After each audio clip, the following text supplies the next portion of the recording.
নমস্কাৰ ইকক্সালে স্বাগতম মই শ্ৰাৱণী দেৱী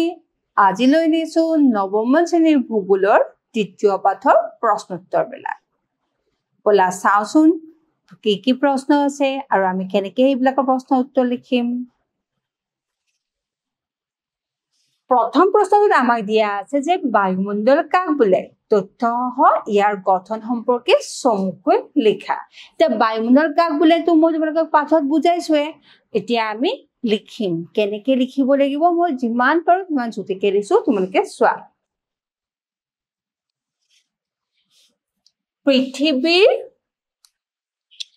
পৃথিৱীৰ পৃষ্ঠৰ পৰা ওপৰলৈ প্ৰসাৰিত হৈ পৃথিৱীৰ চাৰিওফালে বায়ুৰ যি গেছীয় আৱৰণ আছে তাকে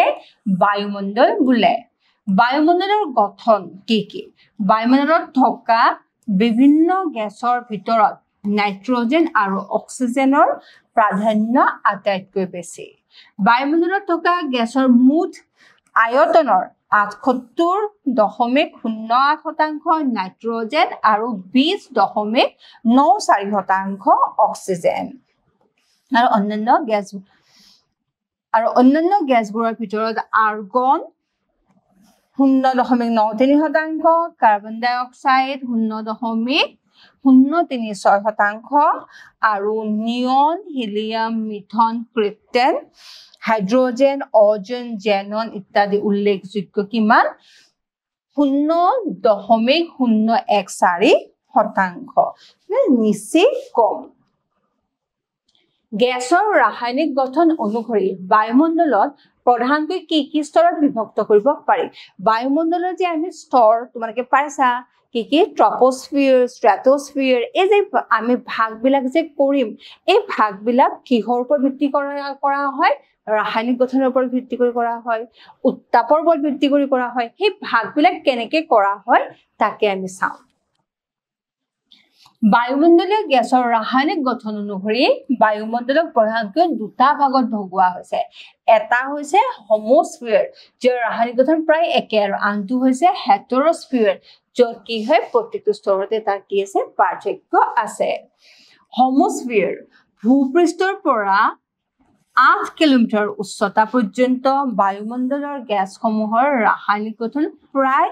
একে থাকে বাবে এই স্তৰটোক কি বুলি কোৱা হৈছে হোমোস্ফিয়াৰ হোমো মানে একে তো হোমোস্ফিয়াৰ বোলা হৈছে এই স্তৰটোক উত্তাপ ভিত্তিত তিনিটা ভাগত ভগোৱা হৈছে সেই ভাগকেইটা হ'ল ট্ৰপোস্ফিয়াৰ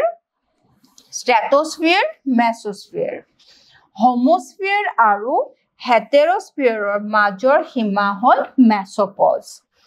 হেটেৰোস্ফিয়াৰ এই স্তৰটো যিমানেই ওপৰলৈ যোৱা হয় উত্তাপৰ মাত্ৰা দ্ৰুত হাৰত বাঢ়িবলৈ ধৰে ইয়াৰ ফলতে গেছৰ ৰাসায়নিক গঠন সলনি হয় এই স্তৰত গেছবোৰে ইহঁতৰ আণৱিক ভৰ অনুসৰি অৱস্থান গ্ৰহণ কৰি কিছুমান তৰপৰ সৃষ্টি কৰে এই তৰপবোৰ হ'ল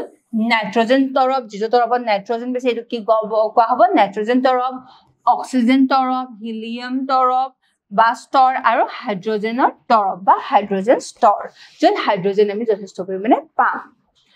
নাইট্ৰজেনৰ তৰপটো 80 কিলোমিটাৰৰ পৰা 200 কিলোমিটাৰ উচ্চতালৈ আছে অক্সিজেন তৰপটো 1125 কিলোমিটাৰ আৰু হিলিয়াম তৰপটো 3540 কিলোমিটাৰ উচ্চতালৈ আছে হাইড্ৰোজেনৰ তৰপটো প্ৰায় 10,000 কিলোমিটাৰ পৰ্যন্ত বিয়পি আছে আৰু যলৈকে আমাৰ বায়ুমণ্ডলো বিয়পি আছে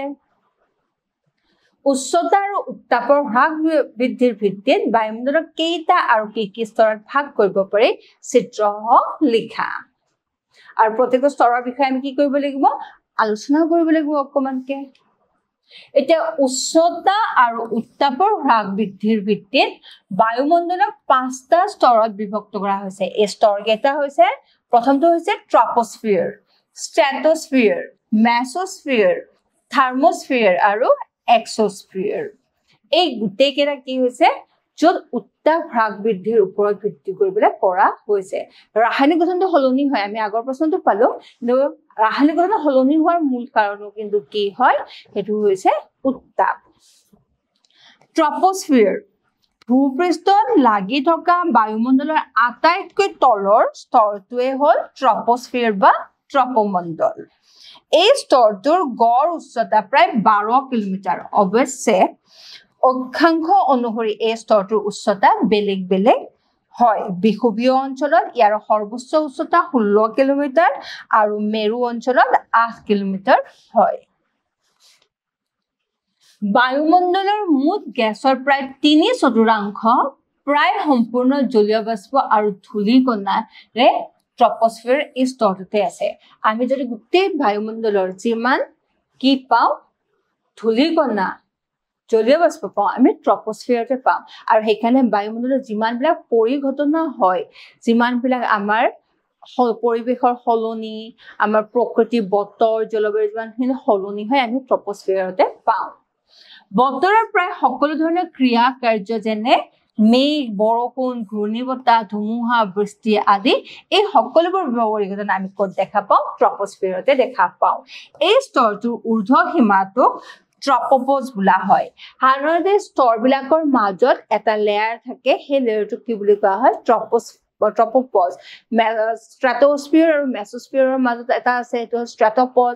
তেনেকৈ বিভিন্ন সেই স্তৰটো কি নহয় তাপৰ তাৰতম্য সাধাৰণতে নহয় সেইটো এটা আমি কি বুলি কওঁ নিউট্ৰেল জোন বুলি ক'ব পাৰোঁ য'ত কোনো ধৰণৰ সালসলনি নহয় এতিয়া স্ট্ৰেটোস্ফিয়াৰ আৰু ট্ৰপোস্ফিয়াৰৰ মাজৰ লেয়াৰটো হ'ল ট্ৰপোপজ এই প্ৰায় 1.5 কিলোমিটাৰ ডাঠ এই স্তৰটোৰ উচ্চতা বৃদ্ধিৰ লগে লগে উষ্ণতা কমি যায় সাধাৰণতে প্ৰতি কিলোমিটাৰ উচ্চতা 6.5 ডিগ্ৰী চেণ্টিগ্ৰেডকৈ বায়ুৰ উষ্ণতা হ্ৰাস পায় আৰু ইয়াকে লেপছাৰ বোলে যে আমি যদি এখন ভূপৃষ্ঠ ধৰো ইয়াৰ পৰা কিমান হ'ব 16 কিলোমিটাৰ ওপৰলৈ কি থাকিব আমাৰ ট্ৰপোস্ফিয়াৰ থাকিব এই ট্ৰপোস্ফিয়াৰৰ ওপৰত প্ৰায় 1 কিলোমিটাৰ ধৰিবলৈ এইখিনি কি থাকিব এইখিনি হ'ব ট্ৰপোপজ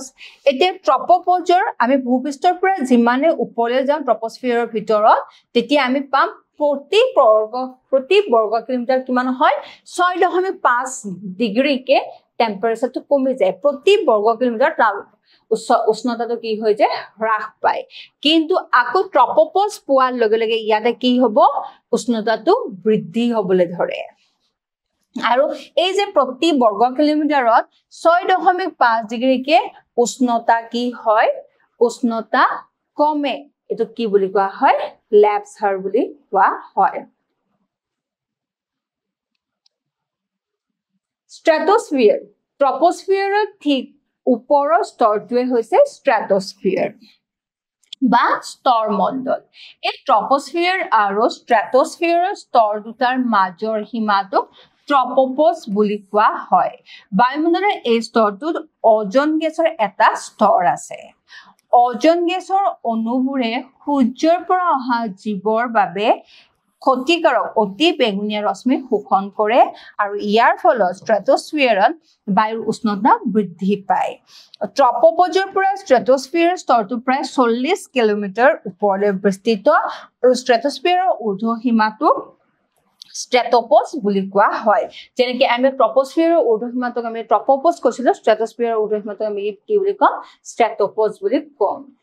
মেছোস্ফিয়াৰ স্ট্ৰেটোস্ফিয়াৰ আৰু বা স্ট্ৰেটোপজৰ ঠিক ওপৰৰ স্তৰটোকে কি বুলি কোৱা হ'ব মেছোস্ফিয়াৰ বুলি কোৱা হয় এই স্তৰটো স্ট্ৰেটোপজৰ পৰা প্ৰায় 30 কিলোমিটাৰ উচ্চতালৈ বিস্তৃত এই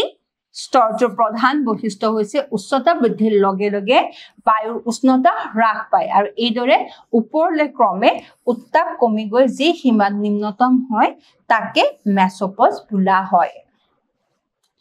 ট্ৰপোস্ফিয়াৰত কি হয় যিমানে ভূপৃষ্ঠৰ পৰা ওপৰলৈ যাব সিমানে কি হ'ব উষ্ণতা কমি যাব ট্ৰপোপজত কি হ'ব উষ্ণতাৰ কোনো তাৰতম্য নঘটে আকৌ ট্ৰপোপজ পাৰ হোৱাৰ লগে লগে যেতিয়া আমি স্ট্ৰেটোস্ফিয়াৰ পাম তেতিয়া কি হ'ব উচ্চতা বঢ়াৰ লগে লগে উষ্ণতা বাঢ়িবলৈ ল'ব লৈ পেলাই আকৌ কি হ'ব স্ট্ৰেটোপজত ষ্টেটিক হৈ যাব স্থিৰ হৈ যাব স্ট্ৰেটোপজৰ পৰা আকৌ যেতিয়া আমি মেছোস্ফিয়াৰ পাম মেছোস্ফিয়াৰ কি হ'ব উচ্চতা বঢ়াৰ লগে লগে আকৌ উষ্ণতা কমিবলৈ ল'ব কমি গৈ পেলাই আকৌ মেছোপজ যেটো লেয়াৰ হয় মেছোপজত কি হ'ব মেছোপজত আকৌ স্থিৰ থাকিব মেসোস্ফিয়াৰ বা মেসোপজৰ ঠিক ওপৰৰ স্তৰটো থাৰ্মোস্ফিয়াৰ বা তাপমণ্ডল বোলে আৰু এই স্তৰটো কি হয় বায়ুমণ্ডলৰ যিমান উচ্চতা বাঢ়িব সিমানে কি হ'ব উষ্ণতা বাঢ়ি যাব আৰু সেইকাৰণে তাক কোৱা হয় তাপমণ্ডল স্তৰৰ প্ৰায় 80 কিলোমিটাৰ উচ্চতাত থকা মেসোপজৰ পৰা প্ৰায় 400 কিলোমিটাৰ উচ্চতালৈ বিস্তৃত এই স্তৰটোৰ উত্তাপ প্ৰায় 1650 ডিগ্ৰী সেন্টিগ্ৰেড পৰ্যন্ত বৃদ্ধি হয় কাৰণ আমি মেসোপজ পাৰ হোৱাৰ পিছতে উচ্চতা বঢ়াৰ লগে লগে উষ্ণতা বাঢ়ি যাবলৈ লয় আৰু বাঢ়ি গৈ ফেলে কিমান হ'ব 1650 ডিগ্ৰী সেন্টিগ্ৰেড পৰ্যন্ত হ'ব আৰু যেটো উত্তাপ বহুত বেছি গতিকে ইয়াত কি নাই বায়ুৰ ঘনত্ব তেনেই কম আমি জানো যে বায়ু যিমানে গৰম হয় বায়ু সিমানে পাতল হয় গতিকে ইয়াৰ ঘনত্ব অতি পাতল এই স্তৰত বায়ু কি হয় বৈদ্যুতিক আধান সন্মত আয়ন কণাবিলাক থাকে ইয়াত পৃথিৱীৰ পৃষ্ঠৰ পৰা যিমানবিলাক ৰেডিঅ' তৰংগ আমাৰ যে ৰেডিঅ' কেনেকৈ হয় ৰেডিঅ' কি কৰা হয় ৰেডিঅ' ৱেভ এটা সৃষ্টি কৰি পেলাই একদম ওপৰলৈকে বায়ুমণ্ডলৰ ওপৰলৈকে পঠিয়াই দিয়া হয় তাত এই বৈদ্যুতিক আধানযুক্ত বায়ুৱে কি কৰে সেইবিলাকক আকৌ ভূপৃষ্ঠলৈ ৰিফ্লেক্ট বেক কৰে আৰু তাৰ সহায়ত আমাৰ ৰেডিঅ' ট্ৰান্সমিটাৰে কাম কৰে পৃথিৱীৰ পৃষ্ঠৰ পৰা পঠোৱা ৰেডিঅ' তৰংগ এই স্তৰৰ পৰা প্ৰতিফলিত হয় এই স্তৰত বায়ুৰ উষ্ণতা পুনৰ উচ্চতা বৃদ্ধিৰ লগে লগে ক্ৰমান্বয়ে বৃদ্ধি পায় হেয়েহে এই স্তৰটোৰ নাম হ'ল থাৰ্মোস্ফিয়াৰ বা কি হ'ল তাপমণ্ডল থাৰ্মোস্ফিয়াৰ হেটেৰস্ফিয়াৰ স্তৰৰ অন্তৰ্গত যেহেতু থাৰ্মোস্ফিয়াৰৰ নিম্ন সীমা হৈছে মেসোপজ গতিকে এই মেসোপজকে হেটেৰস্ফিয়াৰৰ নিম্ন সীমা বুলি কোৱা হয় হেয়েহে হোমোস্ফিয়াৰ আৰু হেটেৰস্ফিয়াৰৰ মাজৰ সীমাটো মেসোপজ বুলি কোৱা হয় তোমালোকৰ ছুটি প্ৰশ্ন আহিব পাৰে যে হোমোস্ফিয়াৰ আৰু হেটেৰস্ফিয়াৰৰ মাজৰ সীমাটো কি তেতিয়াহলে তোমালোকে লিখিব লাগিব মেসোপজ এক্সোস্ফিয়াৰ থাৰ্মোস্ফিয়াৰৰ ওপৰত থকা বায়ুমণ্ডলৰ শীৰ্ষতম তৰপটোক এক্সোস্ফিয়াৰ বোলা হয় এই তৰপটো বায়ুমণ্ডলৰ 400 কিলোমিটাৰ উচ্চতাৰ পৰা প্ৰায় 1000 কিলোমিটাৰ উচ্চতালৈ বিস্তৃত এনে উচ্চতাত বায়ুৰ অণু পৰমাণুৰ ঘনত্ব অতি কম হয় কেৱল হাইড্ৰজেন আৰু হিলিয়াম গেছৰ প্ৰাধান্যৰ বাবে এই স্তৰটো বায়ু অতি পাতল হয় বায়ুমণ্ডলৰ এই পৰ্যায়ত বায়ুৰ উষ্ণতা প্ৰায় কিমান 5550 ডিগ্ৰী সেন্টিগ্ৰেডলৈ বৃদ্ধি পায় কাৰণ যিমান ওপৰলৈ গৈ থাকে হিমানে কি হয় উষ্ণতা বাঢ়ি গৈ থাকে এই চোৱা তোমালোকক যে পৃথিৱীৰ পিছত কি পেলাম ট্ৰপোস্ফিয়াৰ পালো ট্ৰপোস্ফিয়াৰ আৰু স্ট্ৰেটোস্ফিয়াৰৰ মাজত কি হয় 1 কিলোমিটাৰ ট্ৰপোস্ফিয়াৰতকৈ স্ট্ৰেটোস্ফিয়াৰ বেছি দূৰলৈ বিস্তৃত স্ট্ৰেটোস্ফিয়াৰ আৰু মেসোস্ফিয়াৰৰ মাজতো হ'ল স্ট্ৰেটোপজ মেসোস্ফিয়াৰ আৰু নাইট্ৰজেন আমি কি পাম হেটেৰস্ফিয়াৰৰ মাজৰ স্তৰটো হ'ল মেসোপজৰ পিছত আমি নাইট্ৰজেন তৰপ পাম অক্সিজেন তৰপ পাম হিলিয়াম তৰপ পাম আৰু হাইড্ৰজেন তৰপ পাম এটা নাইট্ৰজেন আৰু অক্সিজেন তৰপটোৰ নামটো কি হ'ব থাৰ্মোস্ফিয়াৰ আৰু হিলিয়াম তৰপটো আৰু হাইড্ৰজেন তৰপটো এইটো কি হ'ব এক্সোস্ফিয়াৰ আকৌ বিস্তৃত চোৱা প্ৰায় 16 কিলোমিটাৰলৈকে ট্ৰপোপজলৈকে ট্ৰপোস্ফিয়াৰ বিস্তৃত তাৰ পিছত 48 কিলোমিটাৰলৈকে কি আছে স্ট্ৰেটোস্ফিয়াৰ তাৰ পিছত 92 কিলোমিটাৰলৈকে আছে মেসোস্ফিয়াৰ তাৰে পিছত আমি কি পাম 1000 প্ৰায় 1000 গণ হিচাপে 1000 কিলোমিটাৰলৈকে আমি কি পাম আমি থাৰ্মোস্ফিয়াৰ পাম আৰু তাৰ পৰা 10000 কিলোমিটাৰলৈকে আমি কি পাম আমি এক্সোস্ফিয়াৰ পাম গতিকে এই ডায়াগ্ৰামটো তোমালোকে আঁকিব পাৰিব লাগিব তোমালোকে মনত থাকিব লাগিব বায়ুমণ্ডলৰ চাপৰ তাৰতম্য ঘটোৱা কাৰণবোৰ উদাহৰণ সহ আলোচনা কৰা বায়ুমণ্ডলত কিয় চাপৰ তাৰতম্য হয় আৰু চাপ কি যে বায়ু যিকোনো এটা জায়গাৰ ওপৰত থকা হেঁচা এই হেঁচা বা বায়ুৰ চাপ বা ভৰ কিয় বেলেগ বেলেগ হয় বায়ুমণ্ডলৰ চাপ স্থানভেদে আৰু ঋতুভেদে ভিন ভিন হোৱা দেখা যায় বিশেষকৈ বায়ুমণ্ডলৰ উত্তাপ আৰু ভূপৃষ্ঠ উচ্চতাৰ বাবে বায়ুমণ্ডলৰ চাপৰ তাৰতম্য ঘটে বায়ুমণ্ডলৰ চাপৰ তাৰতম্য ঘটোৱা কাৰকবোৰৰ বিষয়ে তলত চমুকৈ উল্লেখ কৰা হৈছে বায়ুৰ উষ্ণতা চাপৰ তাৰতম্য ঘটোৱাৰ মূল কাৰণটো হৈছে বায়ুৰ উষ্ণতা বায়ুমণ্ডলৰ চাপ আৰু উষ্ণতাৰ ওতঃপ্ৰোত সম্পৰ্ক আছে পৃথিৱীৰ পৃষ্ঠৰ তাপৰ বিতৰণ সকলো ঠাইতে সমান নহয় এইটো প্ৰধানকৈ নিৰ্ভৰ কৰে সূৰ্যৰ ৰশ্মিৰ ওপৰত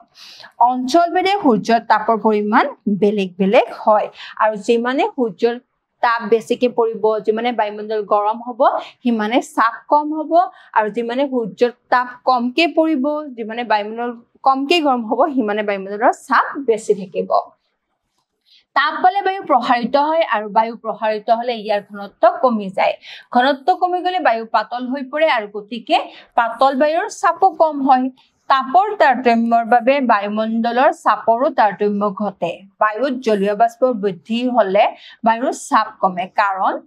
য'ত উত্তাপ বেছি হয় তাতে বায়ুৰ চাপ কম হয় পৃথিৱীৰ পৃষ্ঠৰ উচ্চতাও এটা কি হয় এটা কাৰণ সমুদ্ৰ পৃষ্ঠৰ পৰা যিমান ওপৰলৈ উঠা যায় সিমানে বায়ুমণ্ডলৰ গভীৰতা কমি যায় বায়ুমণ্ডলৰ গভীৰতা কমি গলে ইয়াৰ ভৰ কম হয় আৰু ফলত চাপো কম হয় যিমানে আমি ওপৰলৈ যাম আমি জানো যে পৃথিৱীৰ পৃষ্ঠৰ পৰা যিমান আমি ওপৰলৈ গৈ থাকো সিমানে কি হৈ যায় ট্ৰপোস্ফিয়াৰত উষ্ণতা কমি গৈ থাকে আৰু যিমানে উষ্ণতা কমি গৈ থাকে সিমানে কি হয় সিমানে বায়ু গভীৰ হ'ব লাগিছিলে কিন্তু মাধ্যাকৰ্ষণ শক্তি কমাৰ ফলতো কি হয় তাৰ চাপ কম থাকে সেয়েহে উচ্চতা বাঢ়িলে বায়ুমণ্ডলৰ চাপ হ্ৰাস হয় আৰু যি ঠাইৰ উচ্চতা বেছি হয় সেই ঠাইৰ বায়ুৰ চাপ কম হয় আৰু যি ঠাইৰ উচ্চতা তুলনামূলকভাৱে কম তাত বায়ুমণ্ডলৰ চাপ বেছি হয় ঠাইৰ উচ্চতা ভেদে উত্তাপৰ তাৰতম্য ঘটে উত্তাপৰ তাৰতম্যৰ বাবে বায়ুমণ্ডলৰ চাপৰো হ্ৰাস বৃদ্ধি হয় চিত্ৰৰ সহায়ত পৃথিৱীৰ প্ৰধান চাপ বলয়কেইটা দেখা পৰিছে যে বায়ুমণ্ডলৰ আমি তাপ আৰু উচ্চতা স্থানৰ উচ্চতা ভিত্তিত আমি কি কৰিব পাৰো আমি চাপৰ তাৰতম্য দেখো গতিকে এই চাপৰ তাৰতম্যৰ ওপৰত ভিত্তি কৰি গোটেই পৃথিৱীখনক কেইটামান চাপ বলয়ত ভাগ কৰা হৈছে এই চাপ বলয়বিলাক কি কি পৃথিৱীৰ বিভিন্ন অঞ্চলত বা ঠাইত সাধাৰণতে দুই প্ৰকাৰৰ বায়ুৰ চাপ পোৱা যায় উচ্চ চাপ আৰু নিম্ন চাপ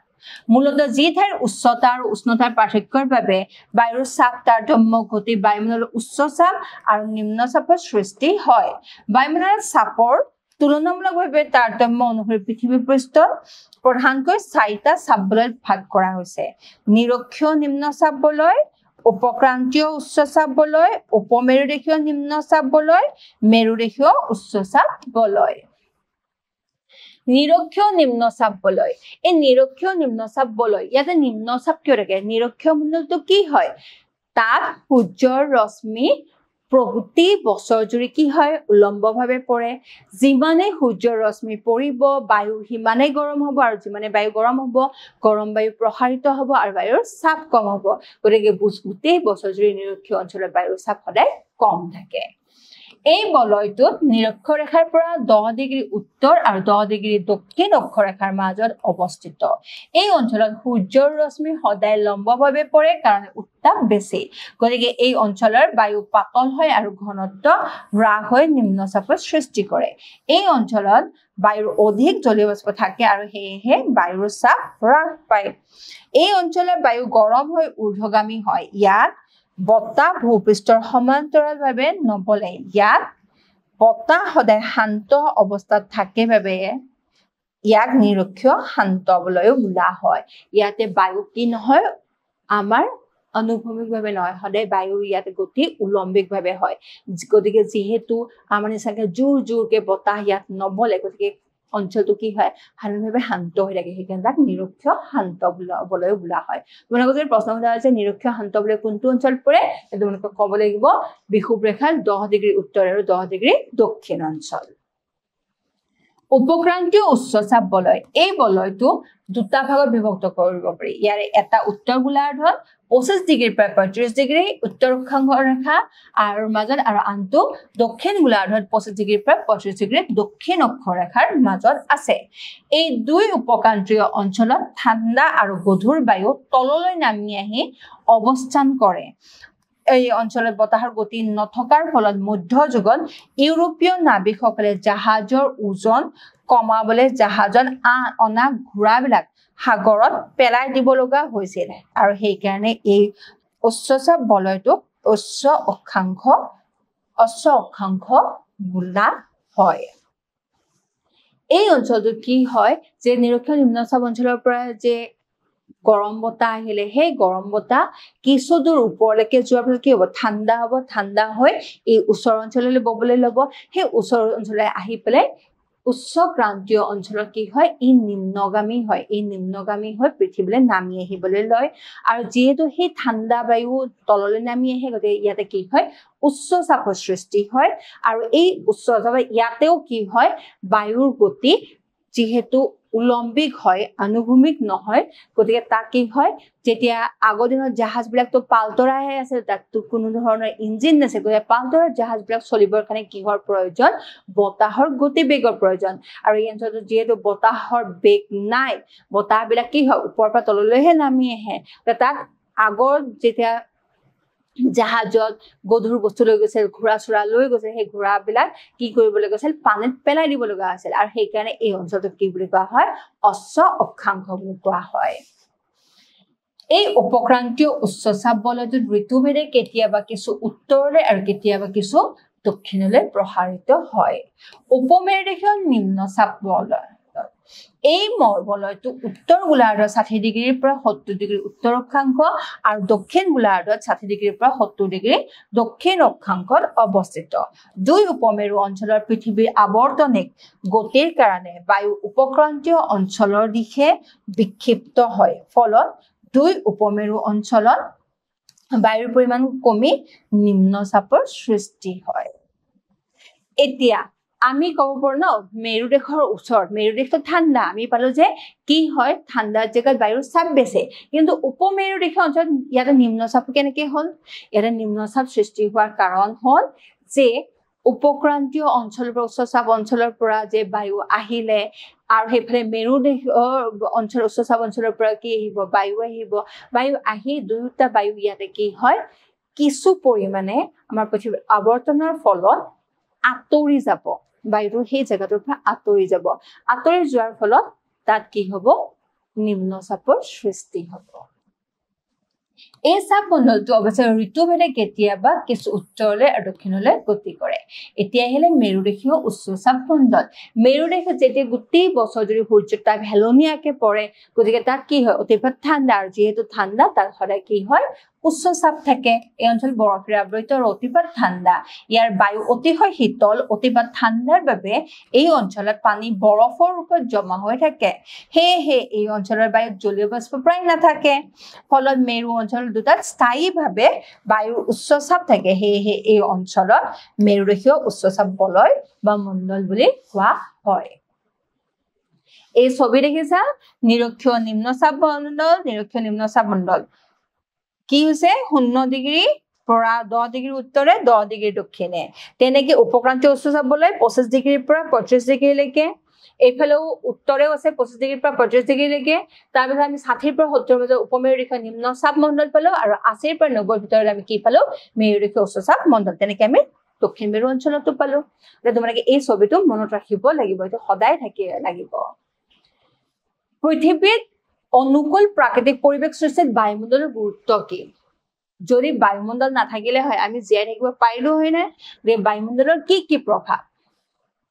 পৃথিৱীত অনুকূল প্ৰাকৃতিক পৰিৱেশ সৃষ্টিত বায়ুমণ্ডলত যথেষ্ট গুৰুত্ব আছে কাৰণ বায়ুমণ্ডল পৃথিৱীৰ প্ৰাকৃতিক পৰিৱেশৰ এটা অতি গুৰুত্বপূৰ্ণ উপাদান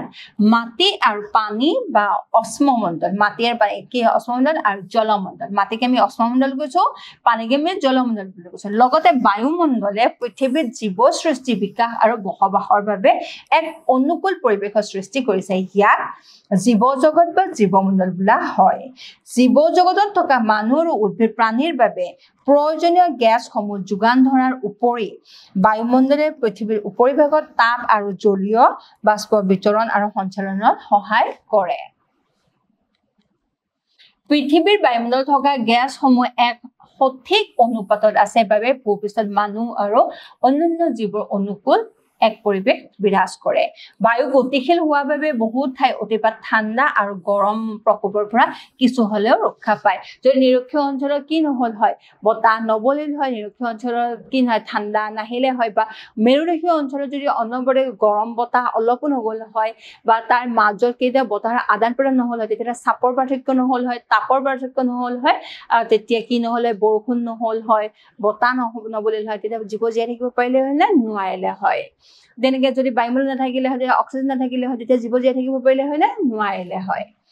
বায়ুমণ্ডলে জীৱৰ বাবে অতি মাৰাত্মক সূৰ্যৰ অতি বেঙুনীয়া ৰশ্মি পৃথিৱীলৈ লৈ অহাৰ বাধা প্ৰদান কৰে বতৰ আৰু জলবায়ুৰ সৃষ্টি আৰু পৰিৱৰ্তন বায়ুমণ্ডলৰ ভিতৰতে সংঘটিত হয় বায়ুমণ্ডলৰ বাবে পৃথিৱীত বৰষুণ হয় আৰু উদ্ভিদ প্ৰাণী আদি জীয়াই থাকে মুঠতে বায়ুমণ্ডল অবিহনে পৃথিৱীৰ অস্তিত্বৰ কথা ভাবিবই নোৱাৰি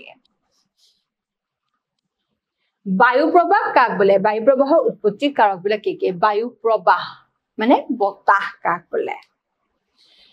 বায়ুৱে গতি কৰিলে তাক বতাহ বুলি কোৱা হয় গতিকে আৰু সেই বতাহে হৈছে বায়ু প্ৰবাহ বায়ুৰ গতি আকৌ দুবিধ অনুভূমিক আৰু উলম্বিক বতৰ বিজ্ঞানৰ মতে বায়ুৱে যেতিয়া ভূপৃষ্ঠৰ সমান্তৰালভাৱে গতি কৰে তেতিয়া তাক আমি বতাহ বা বায়ু প্ৰবাহ বোলো বায়ু প্ৰবাহৰ উৎপত্তিৰ প্ৰধান কাৰকসমূহ হল চাপনতি শক্তি অপকেন্দ্ৰিক শক্তি আৰু ঘৰ্ষণ শক্তি আৰু মাধ্যাকৰ্ষণ শক্তি চাপনতি শক্তি ভূপৃষ্ঠত থকা বায়ুমণ্ডলীয় চাপৰ পাৰ্থক্যৰ বাবে উদ্ভৱ হোৱা শক্তিয়ে মূলতঃ বায়ু প্ৰবাহৰ সৃষ্টি কৰে দুটা জাগাৰ মাজত যদি চাপৰ পাৰ্থক্য নাথাকে তেতিয়া বায়ু প্ৰবাহ হ'ব নে নহয় সকলোতে যদি সমচাপে থাকে সবতে কি হয় তাপৰ পাৰ্থক্য নাই চাপৰ পাৰ্থক্য নাই তেতিয়াহলে বতাহ কি নহব কেতিয়াও বতাহে অনুভূমিকভাৱে গতি নকৰিব গতিকে বতাহ অনুভূমিকভাৱে গতি কৰিবৰ কাৰণে চাপৰ পাৰ্থক্য থাকিব লাগিব আৰু চাপৰ পাৰ্থক্য হ'বলৈ তাপৰ পাৰ্থক্য থাকিব লাগিব গতিকে এই চাপনতি শক্তি যিমানেই বেছি হ'ব সিমানে বতাহৰ তীব্ৰতা বাঢ়িব ইয়াকে চাপনতি শক্তি বোলা হয় আৰু আচলতে দুখন ঠাইৰ মাজৰ বায়ুমণ্ডলীয় চাপৰ পাৰ্থক্যৰ হাৰকে চাপনতি বোলে চাপনতি কাক বোলে যে দুখন ঠাইৰ মাজৰ বায়ুমণ্ডলীয় চাপৰ যেটো পাৰ্থক্যৰ হাৰ তাক চাপনতি বোলে আৰু চাপনতিৰ ওপৰতে চাপনতিৰ বাবে সৃষ্টি হোৱা শক্তিৰ মান নিৰ্ভৰ কৰিব ঠাই দুখনৰ মাজত থকা চাপৰ পাৰ্থক্য আৰু দূৰত্বৰ ওপৰত আৰু ঠাই দুখনৰ মাজত চাপৰ পাৰ্থক্য হলে বায়ু প্ৰবাহৰ গতিবেগ বেছি হ'ব কিন্তু দূৰত্ব বেছি হলে গতিবেগ হ্ৰাস পায় কাৰণ বায়ুৱে ঘৰ্ষণ হ'ব যেহেতু বায়ু সদায় উচ্চ চাপ অঞ্চলৰ পৰা নিম্ন চাপ অঞ্চললৈ বলে সেয়েহে দুখন ঠাইৰ মাজত থকা চাপনতিয়ে বায়ু প্ৰবাহক দিশো নিৰ্ণয় কৰিব বায়ু প্ৰবাহ কোনফালে বলিব হেতু কি কৰিব চাপনতিয়ে ঠিক কৰিব মাধ্যাকৰ্ষণ শক্তি জানো যে পৃথিৱীৰ সকলো বস্তু সদায় আমাৰ নিজৰ গালৈ টানি থাকে সূৰ্যৰ দৰে পৃথিৱীৰ মাধ্যাকৰ্ষণ শক্তিয়েও পৃথিৱীৰ বায়ু প্ৰবাহত এক চালিকা শক্তিৰ কাম কৰে পৃথিৱীৰ চাৰিওফালে আৱৰি থকা সমগ্ৰ বায়ুমণ্ডলক মাধ্যাকৰ্ষণ শক্তিয়ে ধৰি ৰাখিছে যদি মাধ্যাকৰ্ষণ শক্তি নাথাকিলে হয় তাৰ পৃথিৱীৰ বায়ুমণ্ডল নাথাকিলে হয় যেনেকৈ আমি চন্দ্ৰত বায়ুমণ্ডল নাপাওঁ বা আন গ্ৰহবিলাকত মাধ্যাকৰ্ষণ শক্তি নাই কাৰণে আন গ্ৰহবিলাকত কি নাই বায়ু নাই আৰু সেইকাৰণে জীৱও নাই বায়ুৰ ওজন বা চাপ মাধ্যাকৰ্ষণ শক্তিৰ ওপৰতে নিৰ্ভৰ কৰে বায়ুক আকৃষ্ট কৰি ধৰি ৰখা মাধ্যাকৰ্ষণ শক্তি যিহেতু উচ্চতাৰ লগে লগে হ্ৰাস পায় সেয়েহে সাগৰ পৃষ্ঠৰ পৰা উচ্চতা বঢ়াৰ লগে লগে বায়ু পাতল হয় আৰু চাপ হ্ৰাস পায় ইয়াৰ ফলত বায়ু উচ্চ চাপ অঞ্চলৰ পৰা নিম্ন চাপ অঞ্চললৈ প্ৰবাহিত হয় অপকেন্দ্ৰিক শক্তি পৃথিৱীয়ে নিজ মেৰুদণ্ড আশ্ৰয় কৰি ঘূৰি থকাৰ বাবে ইয়াৰ কেন্দ্ৰৰ পৰা বহিৰ্মুখী এক শক্তিৰ উদ্ভৱ হয় যেতিয়া বল তেনেকে ঘূৰি থাকে বলটোৰ ওপৰত আমি যি বস্তু পেলাই দিওঁ এই বস্তুটো কি হ'ব ছিটিকি যাব নে নাযায় তেনেকে বায়ুমণ্ডল পৃথিৱীখন ঘূৰি থকাৰ ফলত বায়ুমণ্ডলত কি হয় এটা অপকেন্দ্ৰিক শক্তি কি হয় বস্তুটো আঁতৰাই পেলাব পৰা যিটো শক্তি অপকেন্দ্ৰিক শক্তিৰ সৃষ্টি হয় ইয়াকে অপকেন্দ্ৰিক শক্তি বোলে যে পৃথিৱীৰ ঘূৰণৰ ফলত যি বহিৰ্মুখী এক শক্তিৰ সৃষ্টি হয় তাক কি বুলি কোৱা হয় অপকেন্দ্ৰিক শক্তি আৰু এই অপকেন্দ্ৰিক শক্তিৰ প্ৰভাৱত বতাহৰ গতিৰ দিশ কিছু বিক্ষেপণ ঘটে তোমালোকে যদি ক্ৰিকেট খেলা ক্ৰিকেট বলটো দলিয়াই দিওঁতে আমি যিকোনো বস্তু হাতৰ বেনেকা দলিয়াই দি চোৱাচোন পোনে পোনে পৰে নে নপৰে অকমান হলেও বেকাকে পৰে আৰু সেই বেকাকে পৰাৰ কাৰণটো হৈছে অপকেন্দ্ৰিক শক্তি কাৰণ পৃথিৱী আমাৰ কি হৈছে ঘূৰ্ণন হৈ আছে ঘূৰি আছে আৰু ঘূৰ্ণনৰ ফলত যি এটা শক্তি সৃষ্টি হয় শক্তিয়ে কি কৰে কোনো এটা বস্তু আমাৰ বায়ুৰ মাজেৰে পোনে পোনে যাবলৈ নিদিয়ে কাৰণ বায়ুখিনি ঘূৰি যায় লগে লগে বস্তুটো অকমান হলেও ঘূৰি যায় আৰু সেই ঘূৰ্ণনটোকে কি বুলি কোৱা হয় সেই যে সলনি হয় সেইটো হৈছে কাৰণ অপকেন্দ্ৰিক শক্তি এনে পৰিঘটনাৰ কথা 1844 চনত পোনপ্ৰথম গ্যাসপাৰ্ড ডি কোৰিওলিছে আৱিষ্কাৰ কৰিছিল বাবে এই পৰিঘটনাটো কোৰিওলিছ বল হিচাপে জনাজাত ঘৰ্ষণ শক্তি বায়ু প্ৰবাহত ঘৰ্ষণ শক্তিৰ মান নিৰ্ভৰ কৰে অৰ্থাৎ ভূপৃষ্ঠত পৰ্বত পাহাৰ ভৈয়ামৰ খলাবমাৰে পূৰ্ণ বা গছ-গছনি সুউচ্চ অট্টালিকা আদিৰে ভৰা হয় তেতিয়া ঘৰ্ষণ শক্তি বেছি হয় যিমানে কি হয় আমাৰ পৃথিৱীখন অসমান হ'ব সিমানে কি হ'ব ঘৰ্ষণ শক্তিটো বাঢ়িব কাৰণ কি হ'ব সমান জেগাত ঘৰ্ষণ শক্তি কম কিন্তু অসমান জেগাত ঘৰ্ষণ শক্তি বেছি তেনে পৃষ্ঠেদি বায়ু প্ৰবাহ হলে গতিৰো যথেষ্ট হ্ৰাস পায় সেয়ে ভূপৃষ্ঠৰ কিছু ওপৰেদি বায়ু প্ৰবাহ হলে ঘৰ্ষণৰ মাত্ৰা যথেষ্ট হ্ৰাস পায় আৰু বতাহৰ গতিবেগ বাঢ়ে কাৰণ বতাহৰ গতিবেগ হ্ৰাস পোৱাৰ লগে লগে বতাহৰ বিক্ষেপণত অৰিহণা যোগোৱা কোৰিওলিছ বলৰ প্ৰভাৱো কিছু হ্ৰাস পায় সেয়েহে চাপনতিৰ বাবে ভূপৃষ্ঠত বায়ু প্ৰবাহ বা বতাহৰ সৃষ্টি হয় আৰু এই চাপনতিয়ে প্ৰথমে বতাহৰ দিশে আৰু গতিবেগ নিৰ্ধাৰণ কৰে গতিকে এই চাৰি শক্তিৰ যৌথ ক্ৰিয়াত উদ্ভৱ হোৱা বা লব্ধ পৰিণামী শক্তিয়ে হৈছে উৎপত্তি প্ৰবাহিতৰ বায়ুৰ দিশ আৰু গতিবেগ নিৰ্ধাৰণ কৰে যে এতিয়া আমি পালো যে চাপনতি শক্তি মাধ্যাকৰ্ষণ শক্তি অপকেন্দ্ৰিক শক্তি এই গোটেইকেইটা শক্তিয়ে কি কৰে আমাৰ ভূপৃষ্ঠৰ ঘৰ্ষণ শক্তি গোটেইকেইটাই আমাৰ বায়ুৰ উৎপত্তি বায়ু প্ৰবাহিত হোৱা দিশ আৰু গতিবেগ নিৰ্ধাৰণ কৰে বায়ু প্ৰবাহৰ সৃষ্টিৰ মূল কাৰণটো কি বায়ু প্ৰবাহ যে সৃষ্টি হৈছে ইয়াৰ মূল কাৰণটো কি ইয়াৰ গতি আৰু দিক নিৰ্ধাৰণ কাৰকসমূহ চমুকৈ লিখা এই 7 নম্বৰ আৰু 8 নম্বৰ প্ৰশ্ন দুটা একেই উত্তৰ এটা 8 নম্বৰ প্ৰশ্নটো চোৱা মই একে উত্তৰে লিখিছো যে বায়ুৱে গতি কৰিলে 7 নম্বৰ যিখিনি উত্তৰ লিখিছো 8 নম্বৰটো একে গতিকে তোমালোকে দুটা কি কৰি ল'ব পাৰিবা একেটা উত্তৰে হ'ব মানে মই এইটো উত্তৰ আৰু গাই নাথাকো তোমালোকে পঢ়ি ল'বা গোটেইকেইটা আছে মাধ্যাকৰ্ষণ শক্তি চাপনতি শক্তি মাধ্যাকৰ্ষণ শক্তি অপকেন্দ্ৰিক শক্তি ঘৰ্ষণ শক্তি আৰু গোটেইকেইটাৰ যৌথ ক্ৰিয়াতে কি হয় আমাৰ বায়ু প্ৰবাহৰ দিশ উৎপত্তি আদি নিৰ্ধাৰিত হয় 9 নম্বৰ প্ৰশ্নটো দিছে আমাক কোৰিওলিছ বল বুলিলে কি বুজা বতাহৰ গতিক নিৰ্ধাৰণ ইয়াৰ ভূমিকা আমিতো আগৰ প্ৰশ্নটোৰ উত্তৰ পালোৱে যে কোৰিওলিছ বল কি কোৰিওলিছ বল পৃথিৱীয়ে নিজ মেৰুদণ্ডক আশ্ৰয় কৰি ঘূৰি থকাৰ বাবে ইয়াৰ কেন্দ্ৰৰ পৰা বহিমুখী এক শক্তিৰ উদ্ভৱ হয় ইয়াকে অপকেন্দ্ৰিক শক্তি বোলা হয় এই অপকেন্দ্ৰিক শক্তিৰ প্ৰভাৱত বতাহৰ গতিৰ দিশ কিছু বিক্ষেপণ ঘটে এনে পৰিঘটনাৰ কথা 1844 চনত পোনপ্ৰথমে গ্যাসপাৰ্ড ডি কোৰিওলিছ নামৰ ফৰাচী গণিতজ্ঞ এজনে উদ্ঘাটন কৰাৰ বাবে এই গোটেই শক্তিটোক কোৰিওলিছ বল হিচাপে জনাজাত বতাহৰ গতিদিক নিৰ্ধাৰণ কোৰিওলিছ বলৰ ভূমিকা যে বতাহৰ গতিদিক নিৰ্ধাৰণ কোৰিওলিছ বলৰ কি হয় বায়ুমণ্ডলৰ চাপৰ পাৰ্থক্যৰ বাবে যেতিয়া উচ্চ চাপ অঞ্চলৰ পৰা নিম্ন চাপ অঞ্চললৈ বতাহ বলে তেতিয়া এই কোৰিওলিছ বলে এই বতাহৰ দিশ কিছু সলনি কৰে আনহাতে বতাহৰ লগতে কোৰিওলিছ বলৰ প্ৰভাৱ ভূপৃষ্ঠৰ সকলো চলন্ত বস্তু বা পৰিঘটনাৰ ক্ষেত্ৰত একে হয় পৃথিৱীৰ আৱৰ্তনৰ বাবে সৃষ্টি হোৱা এই বলে উত্তৰ গোলাৰ্ধৰ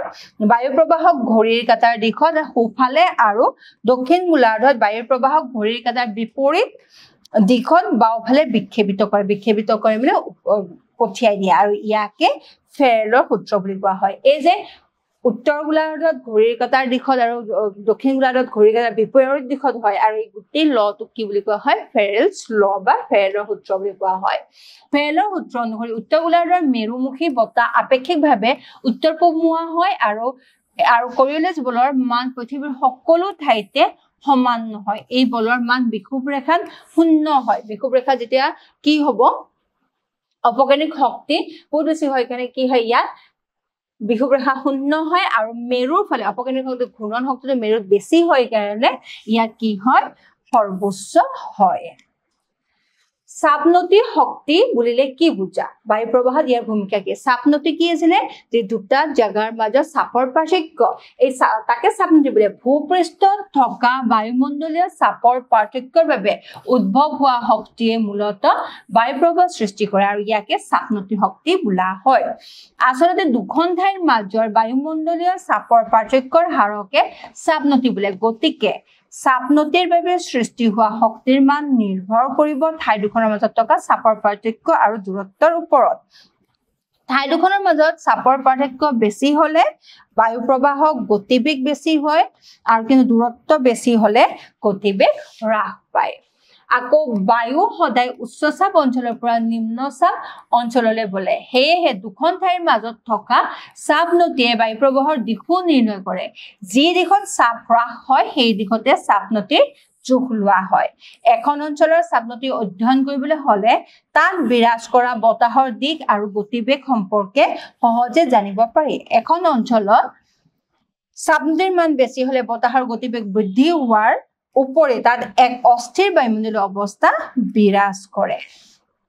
আনহাতে চাপনতিৰ মান একেবাৰে কম হলে তাত বায়ু প্ৰবাহ প্ৰায় শূন্য হয় আৰু বায়ুমণ্ডলীয় অৱস্থাও শান্ত হয় বহু ঠাই জুৰি এনে অৱস্থা বিৰাজ কৰিলে সেই অঞ্চলত সমচাপ মানচিত্ৰৰ সমচাপ ৰেখা প্ৰায় একেবাৰে দেখা নাযায় উষ্ণতাৰ তাৰতম্য সৃষ্টি কৰা বায়ুমণ্ডলীয় চাপৰ প্ৰভাৱ পৃথিৱীৰ সকলো ঠাইতে সমান নহয় উদাহৰণস্বৰূপে এখন ঠাইৰ বায়ু প্ৰবাহত দৈনিক উষ্ণতাৰ তাৰতম্য সৃষ্টি কৰা চাপৰ পাৰ্থক্যৰ প্ৰভাৱ তেনেই সীমিত কিন্তু অক্ষাংশ ভিত্তিত থকা উষ্ণতাৰ পাৰ্থক্য সৃষ্টি কৰা বায়ুমণ্ডলীয় চাপৰ পাৰ্থক্যৰ প্ৰভাৱ বহুগুণে বেছি গতিকে চাপনদী শক্তি সৃষ্টিৰ ক্ষেত্ৰত আমি কি এটা পাম আমি অক্ষাংশৰ মাজত থকা তাপৰ পাৰ্থক্যৰ